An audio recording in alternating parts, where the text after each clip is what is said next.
Olá, estamos aqui no fundo de um quintal, e não um quintal qualquer, porque essas árvores que estão aqui em cima tem muitas pipiras, e o fundo do quintal é de Jorge Viana.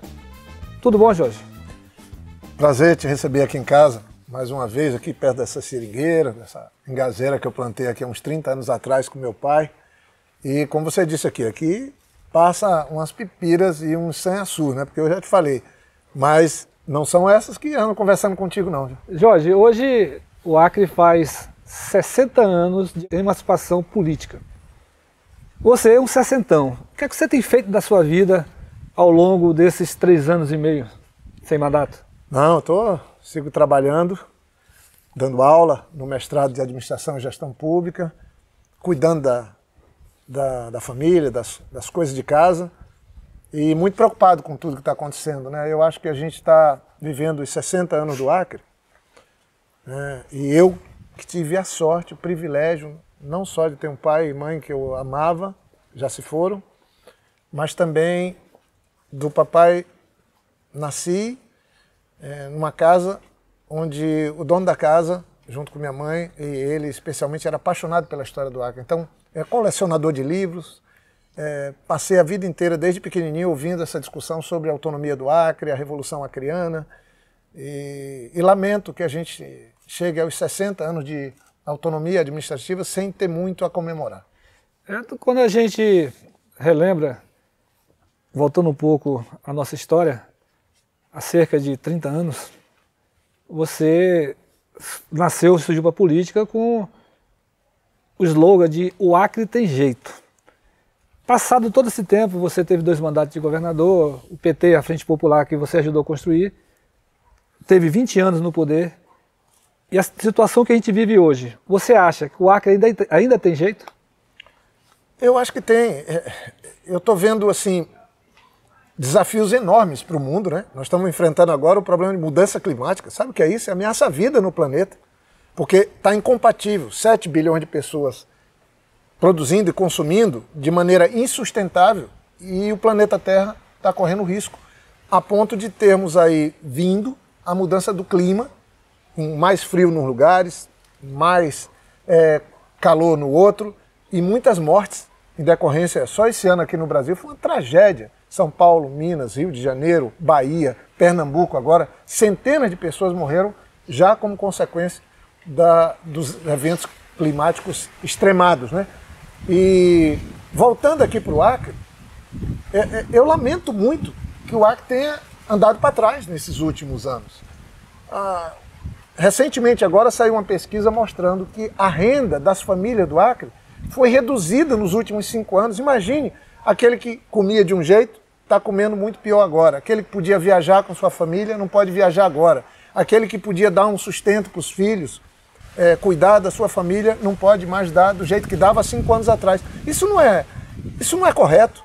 E eu acho que isso tudo de ruim que está acontecendo no Brasil e no Acre, inclusive a piora na qualidade de vida das pessoas, tem a ver com a grave crise política que nós nos metemos. Então eu acho que o Acre tem jeito se nós dermos um jeito na política do Acre. E como é que nós poderíamos dar o jeito na política do Acre e na política nacional? A gente vê que no campo dos governistas, aqueles que venceram nas eleições passadas de 2018, hoje praticamente está cada um para o seu lado. Na época que eles eram oposição, você cunhou a seguinte frase: a oposição é um balaio de gato. Hoje, quem está no governo, continua esse balaio de gato? Eu acho que é um pouco pior, porque agora ficou evidente que todos eles que ganharam tudo na eleição, por exemplo, de 2018 e 2020, as 2 últimas eleições, todos brigaram com todos. Eles ganharam para quê? Eu digo a esse pessoal que está na oposição, quando ganhar, vão trabalhar, fazer o projeto deles. Não fizeram nada, não há nada que a gente possa registrar com já no 4º ano de governo, brigaram e o interesse parece que é só de ganhar a próxima eleição. Eu me pergunto, foi para isso que ganharam? Era para isso que queria o poder? Ganharam 3 senadores, ganharam prefeitura, ganharam governo do estado, ganharam presidência da república, não fizeram uma casa. Estamos no 4º ano do governo dessa gente. uma única casa, e falo tanto de famílias. Não construíram um hospital mesmo. Fazer puxadinho para enfrentar a grave pandemia é uma coisa. Nos hospitais que nós construímos, porque o INTO foi construído no governo do Tião, e aí eles puseram um puxadinho para transformar em hospital de campanha. O Hospital do Juruá foi construído por mim. O maior complexo hospitalar do Acre foi construído na minha época, eu era governador, fizeram uma puxada para enfrentar a pandemia. Gente, é uma situação tão grave não terem feito uma única escola no estado inteiro. Não asfaltaram nenhuma estrada. Não, eu pergunto, de fato, foi para isso que ganharam? Porque o desemprego aumentou, a juventude segue sem nenhuma perspectiva, e a situação do Acre é que o estado está muito pior hoje do que estava 5 anos atrás, o que eu lamento. Quando você chegou ao governo, em 99, ganhou as eleições de 98, o Acre vivia uma situação praticamente caótica. Era um estado à margem da lei. Mas você, em momento algum, olhou para trás. Até hoje, o governo que está aí culpa o governo antecessor. O senhor acha que isso está correto? É o caminho a ser feito do administrador? Pois é. Veja, no plano nacional, esse pessoal já teve 2 anos de governo Temer e já estão no 4º ano do atual governo Bolsonaro. E ficam ainda achando que o problema está lá atrás, no PT. Tinha problema? Tinha. Outro dia o presidente Lula fez um gesto de grandeza. Falou assim, nós temos que pedir desculpa por erros que nós cometemos. Um dos graves erros do PT foi se juntar com essa turma, que hoje está lá dentro do palácio com Bolsonaro. Era o tal do Centrão, mesmo time que governa aqui tudo aqui no Acre, o tal do PP. Tem gente boa dentro do PP? Tem. Tem pessoas que eu gosto e respeito dentro do PP? Tem. Mas está cheio de gente que não podia e nem deveria estar mais na política. Porque enganaram a gente e agora estão enganando, ou agora se acharam com o atual governo. O que eu consigo falar para ti, Léo, é que é uma situação grave, grave mesmo, da gente ver essas pessoas tão críticas, que jogaram tanta pedra no trabalho que nós fazíamos, agora tendo tudo na mão e desmontando, desestruturando o nosso país. As pessoas estão na rua. É só a gente sair que tem sempre alguém olhando atrás de alguém para ajudá-los. Pessoas próximo de lixeira tentando catar alguma coisa para levar para casa, as esquinas com pessoas pedindo. Isso é a prova de que a gente está tendo um déficit de governo, de políticas públicas. Desmontaram todos os programas sociais, desmontaram todas as políticas que tinham para a juventude, para a cultura. Sabe? Nós tínhamos isso no Brasil. O Brasil voltou para o mapa da fome, agora tem 33 milhões de pessoas passando fome ou necessidade por conta de viver a insegurança alimentar. E o pior, não tem plano nenhum sendo apresentado. O senhor agora há pouco falou no ex-presidente Lula. O ex-presidente Lula, em parceria com os governos do Estado, no seu governo, no governo Binho Marques, contribuiu muito para o Estado. Isso é fato. Muitas grandes obras. O que explica o presidente Lula não ter a preferência do eleitorado acreano, que até hoje, em toda pesquisa que se faz, prefere o atual presidente? Olha, eu confesso que às vezes eu me pergunto também isso, né? Mas eu sou tranquilo em relação a isso.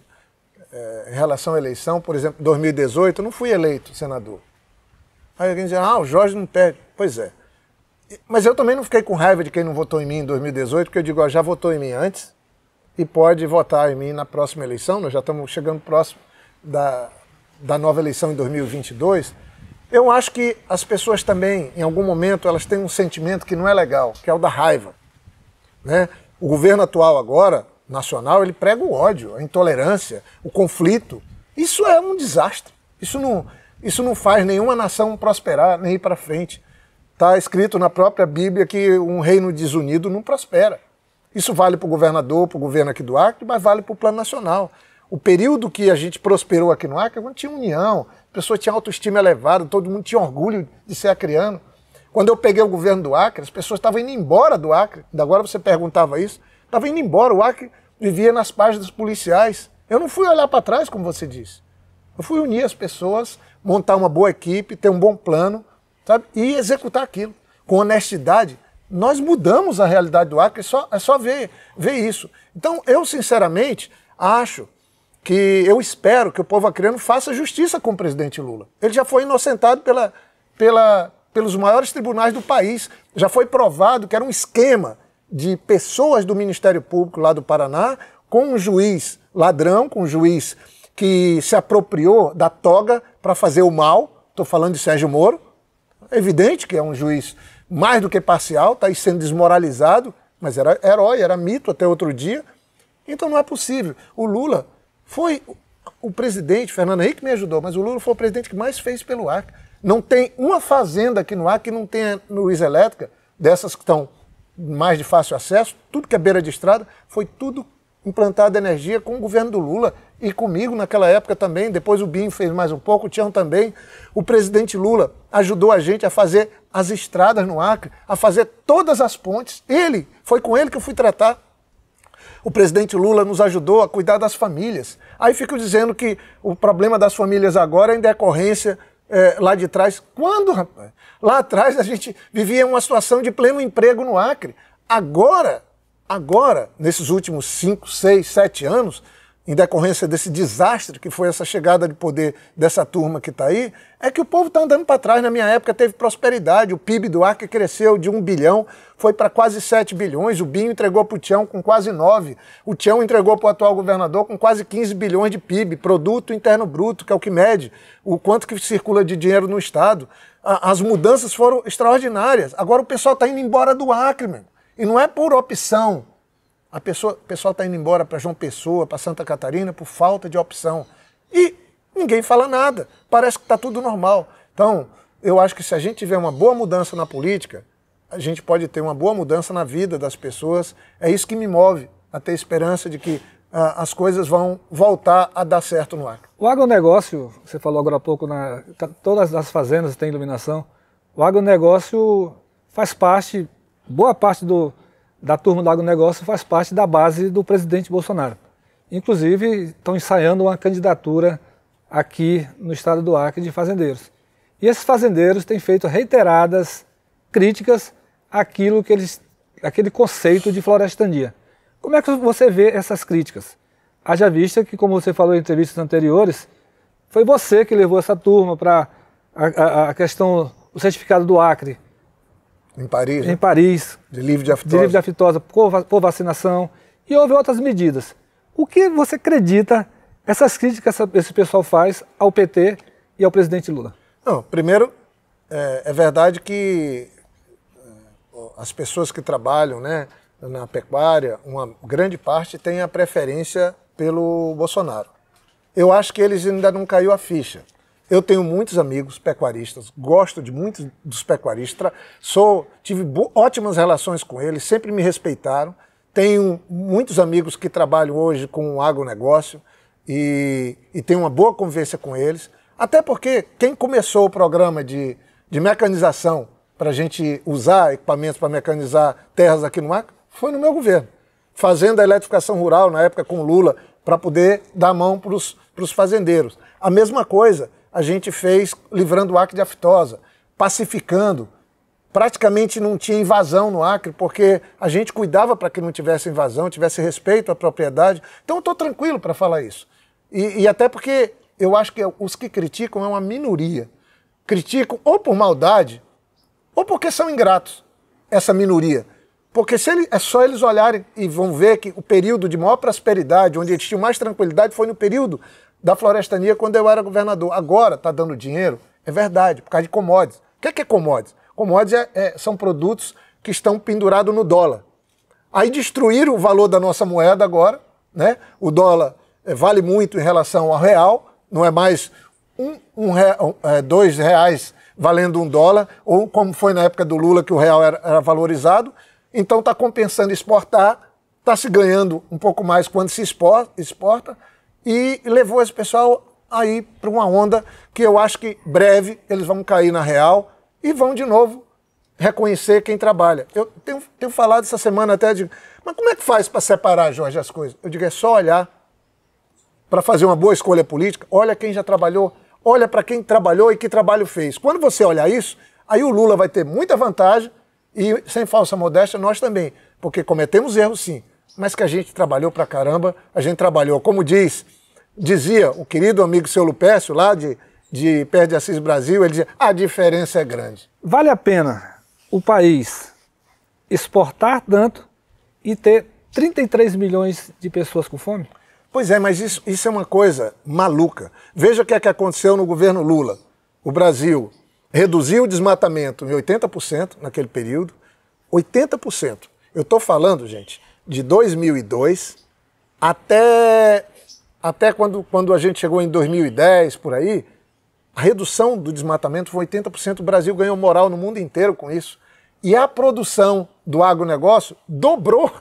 A produção pecuária dobrou. É inteiramente possível você seguir aumentando o rebanho. O rebanho cresceu muito, o rebanho do gado, na época que eu fui governador, que o Binho e que o Tião foram. Por quê? Porque a gente tinha boa relação com os produtores, a gente sempre valorizou quem cria, quem planta, e fomos livrar o Acre de aftosa, fazer o zoneamento, ter políticas. Quem começou a fazer os silos? Nós começamos a fazer, a mecanizar áreas, como eu falei, pavimentar estradas todas. A Transacriana eu fiz 60 quilômetros de asfalto, fiz a 475 todinha ligando o Plácido à Acrelândia, foi na minha época que a gente asfaltou. Asfaltamos a 317 todinha, da divisa do Amazonas até aqui as Quatro Bocas, depois de Brasileia até Assis Brasil, foi na minha época também. Por isso que muitos fazendeiros, quando me abraçam, quando me encontram, me abraçam e agradecem. Então eu tenho muita confiança que esse tempo aí de confronto, de briga, de confusão vai passar e a gente vai voltar às boas. E tenho esperança também que o presidente Lula possa ter uma grande votação, porque não é possível uma pessoa que nunca fez nada pelo Acre, que trata o Acre como desdém, que prega a violência, que trabalha com a mentira diariamente, seja reconhecido pelo que não fez aqui no Acre. O Acre está completando 60 anos de Estado hoje. E aí vai votar num estranho que veio aqui desafiar a gente, dizer que ia metralhar a gente. Eu tenho autoestima, tenho amor pelo Acre, eu sou apaixonado pelo Acre, mas tem um trabalho feito. E esse trabalho eu não fiz sozinho, fiz por causa de uma equipe, por causa do presidente Fernando Henrique e principalmente pelo presidente Lula. Eu espero que nessa eleição a gente, em vez de votar num aventureiro, num enganador, o Brasil vai se livrar desse cara. E se Deus quiser, a gente vai voltar para a civilidade, onde a gente possa conviver uns com os outros, parar de dividir as famílias por causa de opinião política. Você que está conosco até aqui, não esqueça de se inscrever no canal, de ativar o sininho aí para receber notificação. Nós estamos aqui com Jorge Viana, no fundo do seu quintal, ouvindo aqui as pipiras das suas árvores. E falando em pipira, Jorge, um dos grandes entraves ainda nacional para o presidente Lula, e eu creio que aqui no Acre, é o diálogo com os evangélicos, que, de uma certa forma, tem mais veiculação com o discurso do Bolsonaro. Como é que é possível ter essa reaproximação com os evangélicos? Olha, eu tenho conversado muito com pastores, eu sempre dei muito valor a lideranças religiosas que fazem trabalho social, que salvam almas, que fazem, de fato, a aplicação da palavra para ajudar o próximo. Eu sempre falo, meu genro, Rodrigo, que é o novo presidente da UAB no Acre, é pastor, e a gente conversa muito. Nós tivemos encontros recentemente com pastores, e eu falava nesse encontro, digo, olha, para mim o meu guru é Jesus, do ponto de vista político. Jesus foi um líder político fantástico. Agora, Jesus não distribuía arma para as pessoas se matarem, Jesus não pregava o ódio, Jesus não era do mal, Jesus não fazia desavença, Jesus pregava o amor, a bondade, ele praticava socorrer as minorias, socorrer aquelas pessoas que eram vítimas, o estrangeiro. Cara, por isso que eu acredito que também isso vai passar. Quando eu fui governador, eu fui eleito governador, o Acre estava tão ruim, pessoas 5 meses sem receber salário, crime organizado, campeando, uma tragédia. O Acre nas páginas policiais, eu falei, não vai ter festa. Aí fiz uma missa lá com o Dom Moacir, na catedral, e pedi aos pastores amigos para fazer um culto. Foram 15 pastores. A Assembleia de Deus, na época, funcionava ali no Vasco da Gama, num clube, porque não tinha sede. E foi tão bonito. O pastor Cid Mauro fez a pregação, os outros pastores também. Foi muito lindo. Eu quero esse tempo de volta, onde o governo apoia os trabalhos sociais das igrejas, sabe? Onde os pastores possam cuidar das suas ovelhas e quem for da política fazer a parte política. Eu acho que a gente vai ter que ter uma arrumação, em vez de conflito, de atrito, a gente ter os militares cuidando lá nos quartéis, o pessoal do judiciário cuidando dos processos sem rosto, sem capa, e também os religiosos trabalhando a fé. E nós, na política, fazendo a boa política para poder o Brasil prosperar, o Acre prosperar. Eu acredito nisso.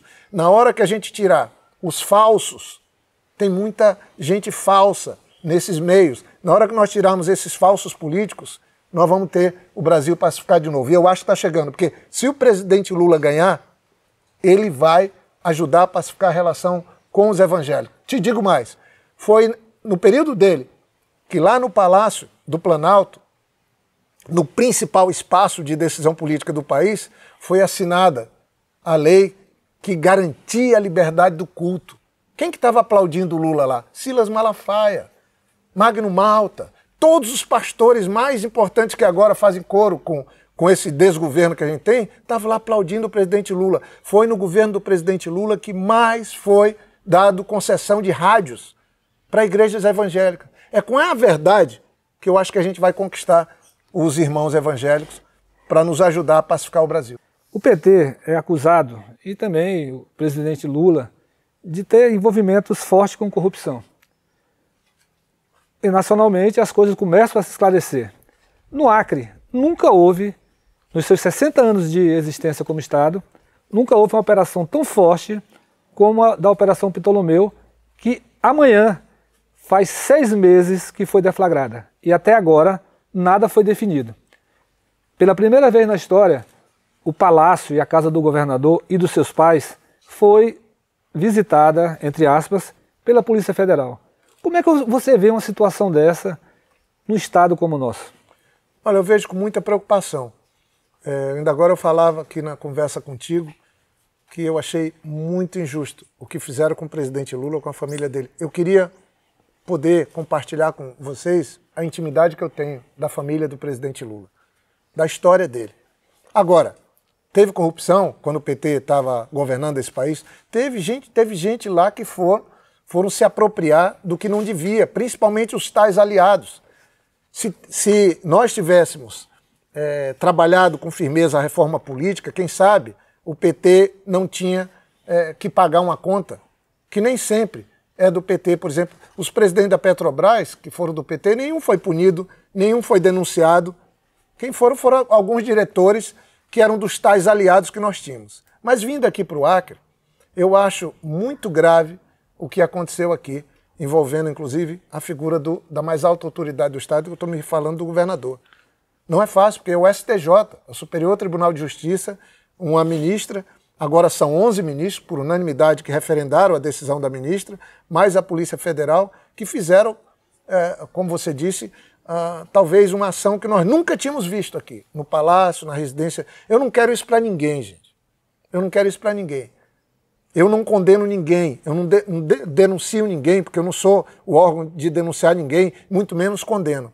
Mas eu acho muito grave o que ocorreu com essa operação Ptolomeu.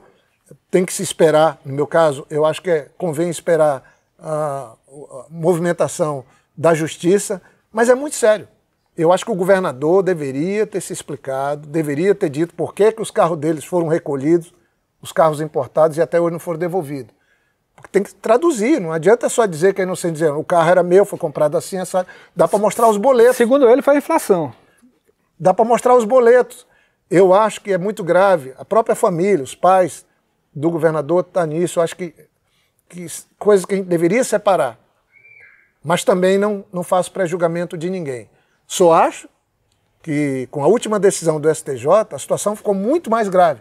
Porque agora são 11 ministros que, por unanimidade, disseram que o governador é suspeito de chefiar uma organização criminosa, que envolve secretários, que envolve ações e mau uso de dinheiro público, envolvendo 800 milhões. Então é muito sério, mas eu volto a afirmar, não faço pré-julgamento.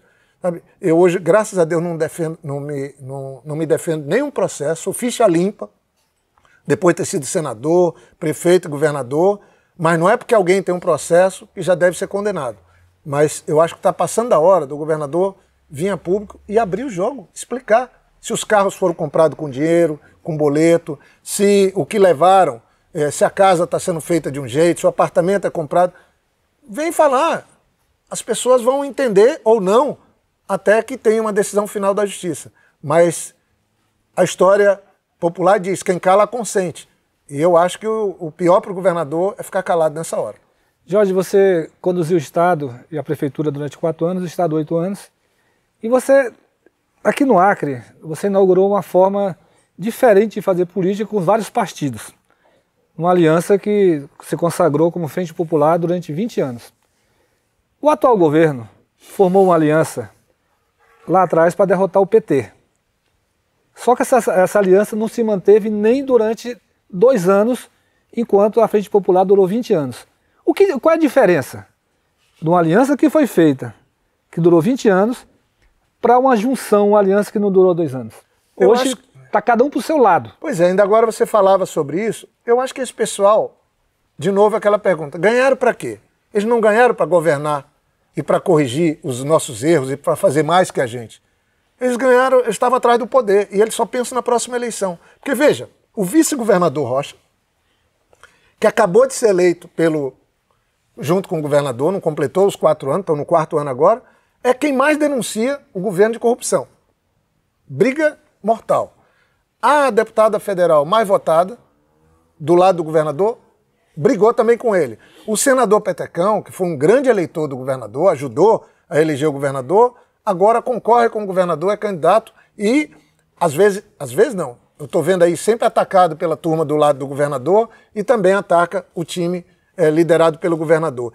Todos brigaram com todos. E começou na eleição para prefeito. O governador não apoiou o candidato dele, que era o Bocalhau na época, 2 anos depois de ter ganho a eleição. Então, de fato, a população tem que se perguntar, eles ganharam para isso? Foi para isso que ganharam tudo? Eu espero que na próxima eleição a população não ponha todos os ovos numa cesta só.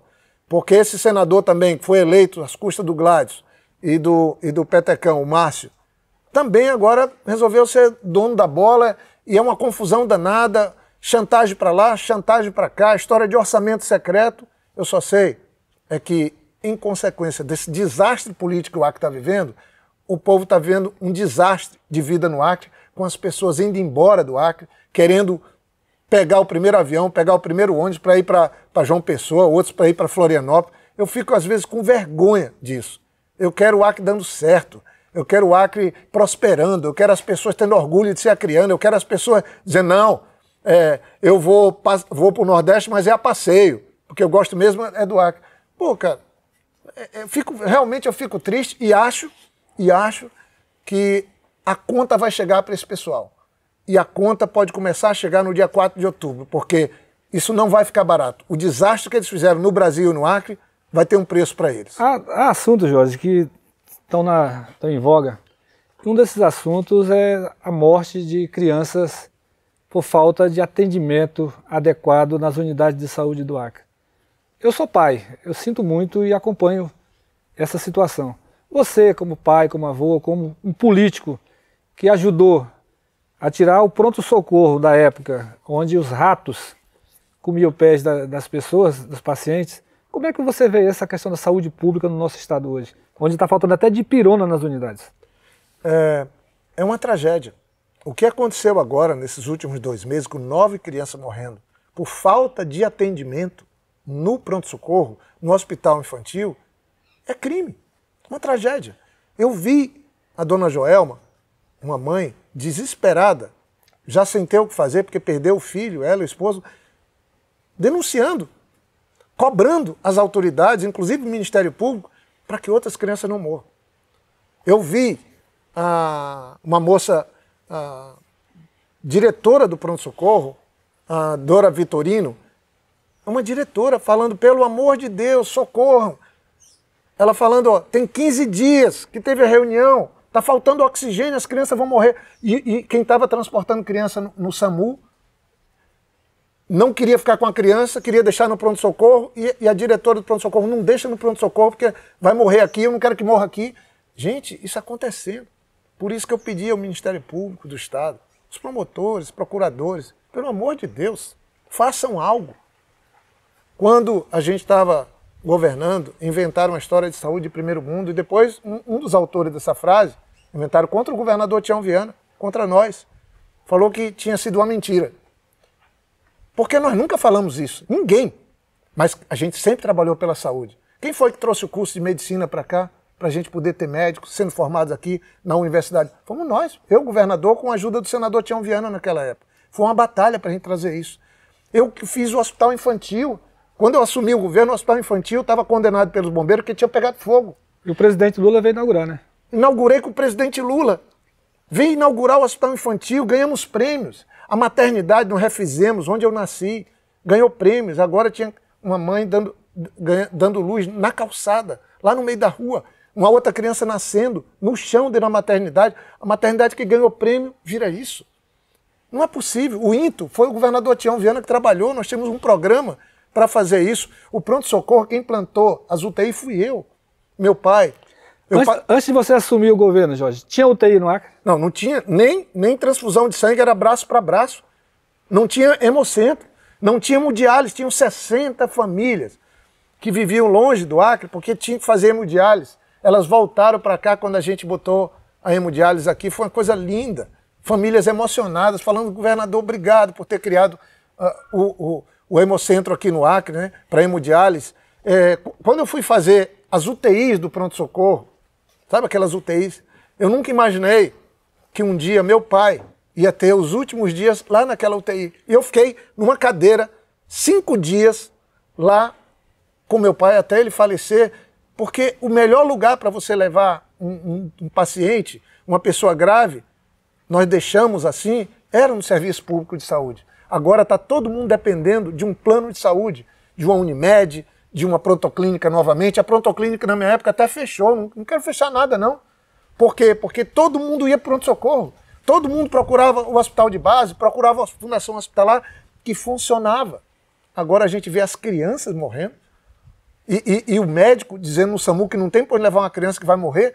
Eu acho que alguém tem que se responsabilizar por isso. E esse pessoal que está no poder, esse pessoal que ganhou tudo, que encheu a cidade de outdoor de bilhões, de milhões, ninguém vê esse dinheiro porque não tem uma obra acontecendo.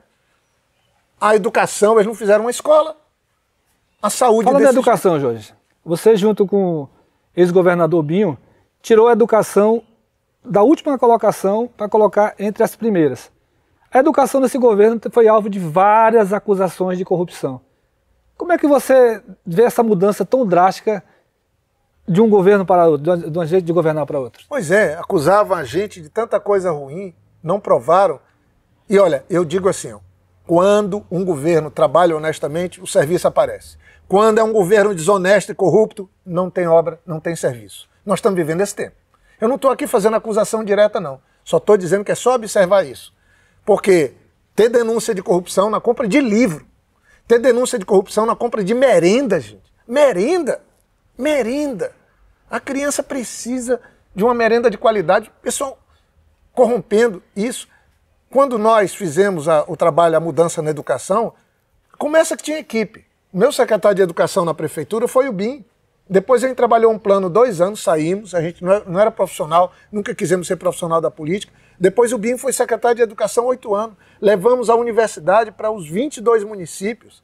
Pagamos a Universidade Federal do Acre para ir dar curso, formar as pessoas dos municípios. Primeira vez tinha município, primeira vez que ia ter alguém com nível superior, formando todos os professores. A gente fez a educação do Acre sair do último lugar, de fato, ficar entre as 3 melhores do Brasil.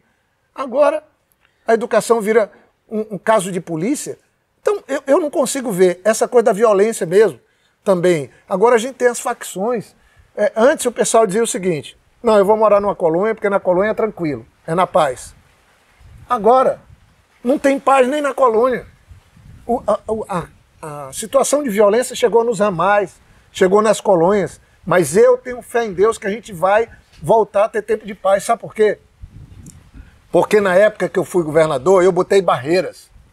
Bandido não circulava livremente, não. tinha barreira na divisa do Acre com Rondônia, tinha barreira para ir para o Amazonas, tinha barreira ali no entroncamento de Chapuri, tinha barreira ali em Senador Guiomar para ir para a Praça de Caspa, tinha barreira aqui no Bujari, tinha barreira lá em Sena Madureira, em Feijó, em Cruzeiro do Sul.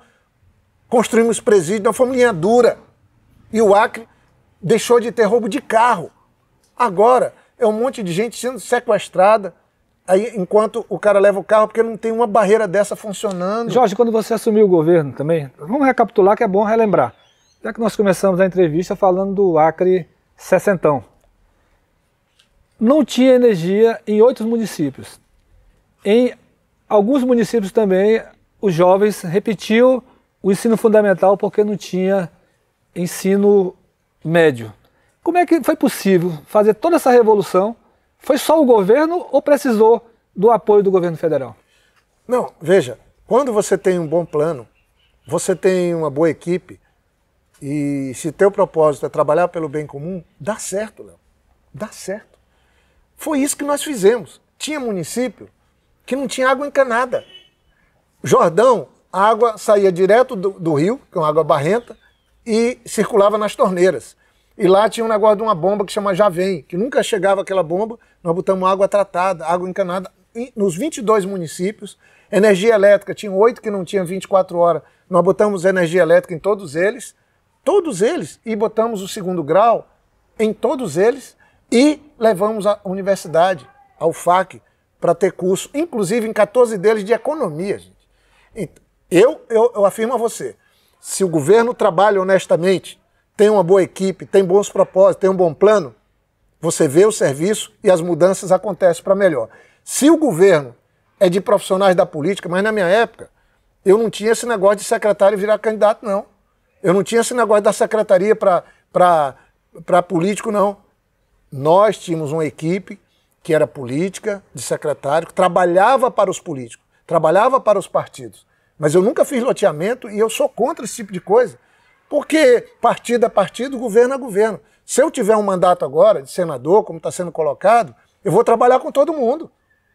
Não importa quem é o prefeito, mas só que eu vou trabalhar em cima de um propósito.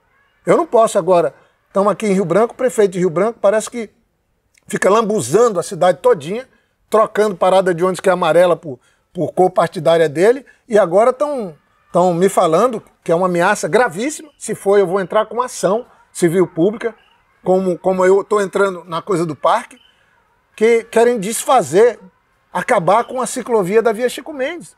Vai lá e conserta, não fizeram as coisas, ainda estão destruindo o que a gente fez, fechando biblioteca. Sabe? Então, se vão, numa visão atrasada, querer tirar uma ciclovia para botar carro, o mundo inteiro faz o contrário. Tira carro para botar ciclovia, para botar calçada. Isso é que é civilizado. Eu me pergunto, de onde é que vem essa gente com tanta ideia ruim, com tanta coisa cafona, com tanto atraso para governar o Acre, cara? O Acre tem que andar para frente, não é para trás, não. Jorge, antes de vir para cá, eu conversei com a minha mãe, ela tem 88 anos. E ela lembrou, está na boca do povo, o que é que o Jorge Viana vai disputar? Essa é uma pergunta que todo mundo quer fazer. Eu vou deixar essa pergunta por último. Mas ela perguntou assim, será que ele tem a mesma disposição que teve, primeiro para governar o Estado, se for preciso, e segundo, de fazer o que ele fez um dia, que saiu lá de Marechal Thaumaturgo até Jordão a pé, conversando com as pessoas, depois montava no lombo de um cavalo, ia lá para São João do Guarani, para o Icuriã e tudo mais. O Jorge Viana hoje, sessentão como o Acre, tem essa disposição? Tem, você é meu colega de corrida, né? A gente corre, eu e o Léo somos corredores, a gente treina pelo menos 3 vezes por semana, às vezes 4. E eu procuro cuidar da minha saúde, como o Léo também. Sou maratonista, né? Gosto das meias maratonas, maratona são 42 quilômetros, meia maratona são 21. Eu procuro me cuidar porque a idade também te impõe algumas situações que mostram que você já não tem os 20 e poucos anos. Mas disposição política, somada com a experiência que eu tenho, é de ajudar o Acre. Eu sou apaixonado pelo Acre. Eu sei que agora eu posso até ajudar mais ainda o nosso Estado, mas o problema todo é que isso tem que ser numa harmonia. A gente tem que pegar e de novo pacificar as coisas, chamar todo mundo para o trabalho. sabe, sair dessa coisa de só querer ganhar eleição, só querer ser candidato. Pô, vamos trabalhar, vamos socorrer as pessoas, vamos fazer o Acre andar para frente, já tem uma infraestrutura legal, já tem estrada para o Pacífico, não fique inventando o que já tem, melhora, cuida do que já tem. Então, acho que tua mãe, eu quero agradecer a ela pode ficar certa que eu tenho disposição. Mas é óbvio que eu estou querendo me juntar também com a turma mais nova, porque se a gente não cuidar dos mais novos, se a gente não der oportunidade para os mais novos, a gente não muda. Quando eu fui candidato a governador a primeira vez, eu tinha 30 anos. Então hoje, eu como senador, se eu for senador, candidato ao Senado e ganhar, a coisa central para mim vai ser trabalhar a conectividade no Acre, fazer do Acre o estado mais fibrado, com mais fibra ótica, para ter a melhor internet, a internet de maior qualidade da Amazônia. Esse é um sonho meu. Nós tínhamos a Floresta Digital há 15 anos atrás. Os políticos daqui não estão nem interessados, eles nem sabem que daqui para Cruzeiro do Sul só tem um cabo de fibra ótica, que é interrompido 5, 6, 7, 8 vezes por ano. Era para ter 2 ou 3, daqui para Porto Velho só tem 2, era para ter 3 ou 4, para a gente poder ter 5G, porque a nossa juventude, se tiver internet de qualidade, Léo, se ela tiver internet de qualidade, vai poder trabalhar para a Europa, trabalhar para empresas que estão nos Estados Unidos, na Ásia, em qualquer lugar. Então, meu sonho é esse. Disposição eu tenho para isso, para ajudar o Acre a melhorar. Jorge, para encerrar, o pessoal aí da direção está pedindo para a gente encerrar.